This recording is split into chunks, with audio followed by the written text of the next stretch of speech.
ಇದು ನೋಡಿ ಗೋಡಂಬಿ ಮಸಾಲ ತುಂಬಾ ಚೆನ್ನಾಗಿರುತ್ತೆ. ಮನೆಯಲ್ಲೇ ಆರೋಗ್ಯಕರವಾಗಿ ರುಚಿಯಾಗಿ ಫ್ರೆಶ್ ತುಪ್ಪ ಹಾಕಿ ಮಾಡ್ಕೊಳ್ಳಿ, ಚೆನ್ನಾಗಿರುತ್ತೆ. ಇದಕ್ಕೋಸ್ಕರ ಬಾಣಲಿ ಇಟ್ಬಿಟ್ಟು ಎಣ್ಣೆ ಬೇಡ, ಇದಕ್ಕೆ ತುಪ್ಪನೇ ಹಾಕ್ಕೋಬೇಕು. ತುಪ್ಪ 1-2 ಸ್ಪೂನ್ ಅಷ್ಟು ಹಾಕ್ತಾಯಿದ್ದೀನಿ ನಾನು. ನಿಮ್ಗೆ ಎಷ್ಟು ಬೇಕೋ ಅಷ್ಟು ಗೋಡಂಬಿಗೆ ತಕ್ಕಂತೆ ತುಪ್ಪ ಹಾಕ್ಕೊಂಡು ಫ್ರೈ ಮಾಡ್ಕೊಳ್ಳಿ.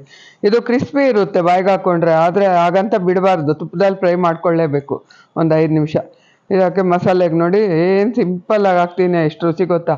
ಉಪ್ಪು, chilli powder, jeera powder, pepper powder ಅಷ್ಟೇ.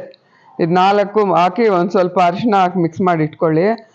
ನಿಮ್ಗೆ ಬೇಕಂದರೆ ಹುಳಿ ಬೇಕು ಅಂದರೆ ಆಮ್ಚೂರು ಪೌಡ್ರು ಇಲ್ಲ ಇದು ನಿಂಬೆ ಉಪ್ಪು ಬರುತ್ತಲ್ಲ, ಅದು ನಿಮ್ಗೆ ಇಷ್ಟ ಬಂದು ಹಾಕ್ಕೊಳ್ಳಿ. ಏನು ಹಾಕದಿದ್ರೆ ಇಷ್ಟೇ ರುಚಿ ಅನಿಸ್ತು ನನಗೆ, ಅದಕ್ಕೆ ಇಷ್ಟೇ ಹಾಕ್ತಾಯಿದ್ದೀನಿ ನಾನು.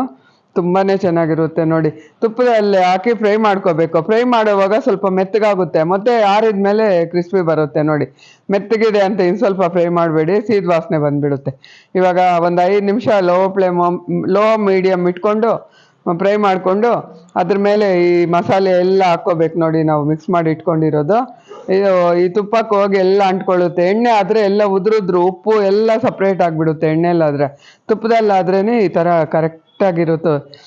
ಮಾಡ್ಕೊಂಡು ನೋಡಿ. ಮತ್ತು ಲಾಸ್ಟಿಗೆ ಕರಿಬೇವು ಸ್ವಲ್ಪ ಫ್ರೈ ಮಾಡಿಬಿಟ್ಟು ಇದ್ರ ಮೇಲೆ ಹಾಕಿ, ಇಲ್ಲ ಕಿವುಚಿಬಿಟ್ಟು ಪುಡಿ ಪುಡಿ ಮಾಡಿ ಹಾಕಿ ರುಚಿಯಾಗಿರುತ್ತೆ, ಮಾಡ್ಕೊಳ್ಳಿ.